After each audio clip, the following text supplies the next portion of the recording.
Magandang araw mga kaibigan.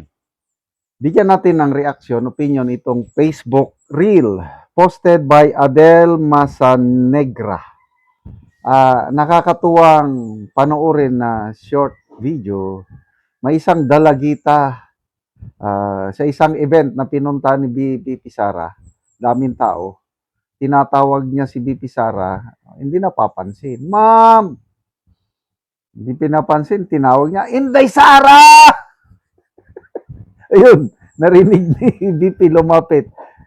Nag-selfie. Nakakatuwa.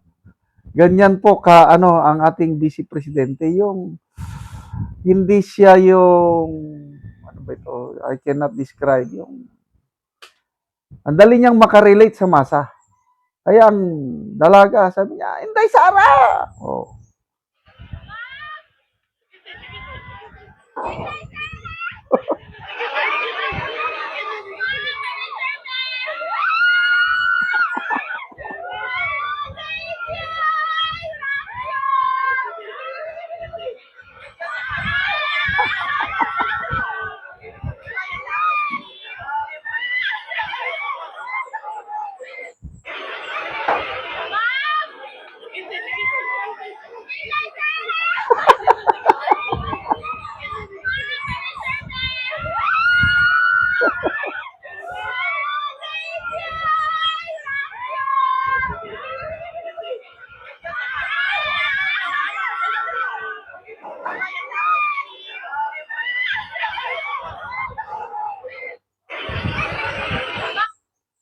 Ito, pansinin ninyo sa mga gatherings, events na nandyan si Pangulo, wala siyang ganyan.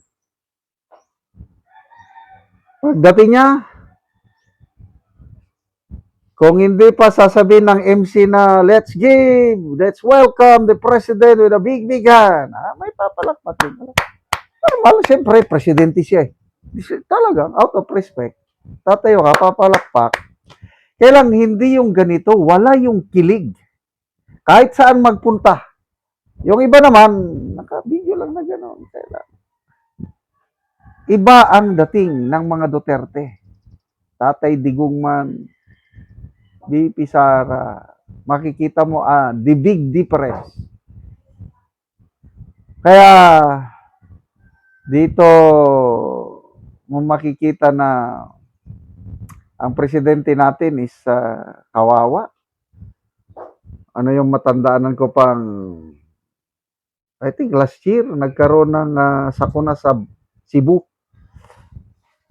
Pumunta siya sa isang liblib na lugar na naapektuhan ng bagyo ba o lindol. Lumapit ang Pangulo doon. Ang mga tao, nakatunga nga lang, nakagano. Parang dumating lang, ordinary lang na, wala man lang siyawan, wala. Tapos nung lumapit siya sa isang ginang na aksyon na makipagkamay na gano'n, ako, gumanon kaagad yung ginang, ayaw niyang makipagkamay. Ano kayang pakiramdam ng Pangulo? Yung mga gano'n Presidente ka, tapos ayaw makipagkamay ang isang ginang sa iyo. Nakakaawa ang presidente. So ito ito yung talong-talo siya ni BP Sara pagdating sa relasyon sa mga ordinaryong tao. Sa dami ng kahit saan magpunta si BP Sara, pinagkakaguluhan, humihiyaw ang mga tao, ang presidente, wala. Normal lang na respeto, siyempre, dahil presidente siya. Ito, Nads Alarba, pagkabuutan bagyod sa among sunod na presidente, Inday Sara, pagkabuutan, pagkamabait daw. Wala pa akong nakitang okasyon ni BBM na pinagkaguluhan siya at nagpa-selfie ang mga tao sa kanya. Wala pa. Baka meron naman, hindi ko lang nakita. Ito si BP Sara pa, kumukuha sa cellphone, gumagano. Ako, problema ko, hindi ako marunong magganon. Mapagbigay si BP Sara. May mga napanood pa akong bata. Pag bata talagang pinagbibigyan niya pag may mga batang mag-ano sa kanya, nako, iyakap niya ang mga bata. Mapagmahal siyang ina. Edgar Masambo, walang ganyan kay Bangag. May Ramos, sarap sa piling kahit nanunod lang ako. Ako, ilang beses ko nang pinunod, pabalik-balik. Hanggang nag-vlog na lang ko, nag-reaction vlog. Sana, magkaroon din ako ng ganito ba? Yung makapapicture mala ako sa kanya, hindi ko pa siya nakita ng personal. Kahit si Tatay Digong, wala pa. Kay Tatay Digong, standi lang ako nakapapicture sa kanya nung presidente pa siya. Nagbisita kami sa Davao, yung hotel na tinulugan namin, may standi siya. Di, picture kami with Tatay Digong. Oh, kay BP Sara, wala. Gustong-gusto kong makapapicture sa kanya. I don't know when will that happen. Siguro sa presidente na siya, mas maganda. Talagang hihiyaw din ako. Pag nasa gathering, talagang I hope maging maswerte din ako katulad nitong dalagang ito na sino ba itong parang may kamag-anak ako na nag-send si BP Sara ng birthday greeting sa kanya.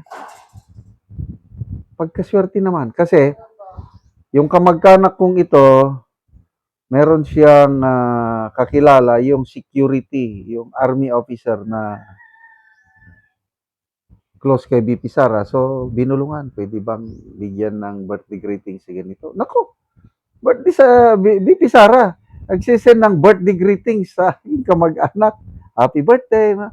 Wow! Pagkaswerte naman nila. Anyway, konting tiis na lang tayo mga kapwa ko DDS. Malapit na 2028. Pagtulungan natin, iyo po ang isa na namang Duterte sa Malacanang. Salamat mga kaibigan sa inyong pagsubaybay sa ating channel. Nakakatulong kayo ng malaki sa tribong Talandig ng Bukidnon dahil ang sweldo natin sa channel na ito is pantulong po sa tribo. Namimigay tayo ng libreng yero at pako para makapagpatayo naman sila ng mas maayos na tirahan. Panoorin nyo ang video na ito. Karon mo na ni ang atop sa tagaan na yero. Mga dago na ang buslot sa iyang balay. So kaulanan na gyud. Pambutangan ng og sisglo. Kapaliman. Pamisuran sa mga buslot. Pupasoon ang aray, ang buslot on.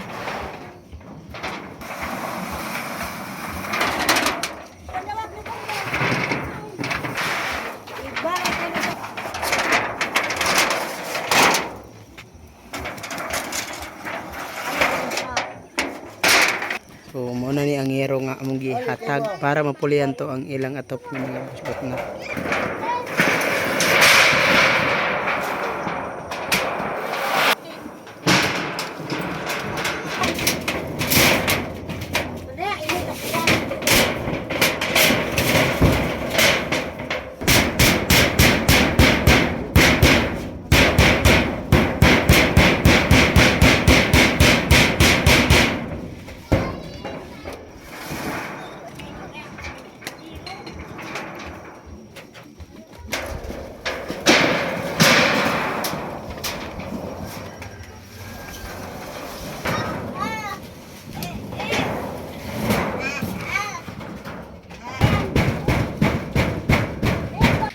O karon humanagid sa pag-atop.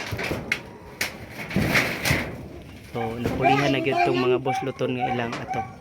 Salamat sa Ginoo nga napulihan ang among sen sa naghatag. Salamat sa nagtabang nga napulihan ang among atop nga dili nami maulanan.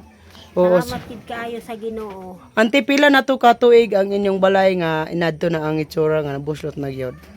15 na katuig, 15 na ka tuig. dugay na kayo. So nga naman ante sulod sa 15 na ka tuig wala gyud mo nakapuli og atop. Kay naaya mong gipas-an nga bugat nga problema.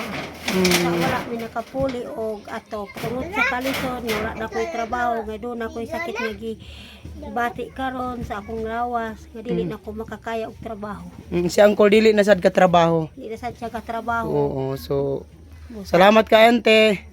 Tagtag og hero. Salamat.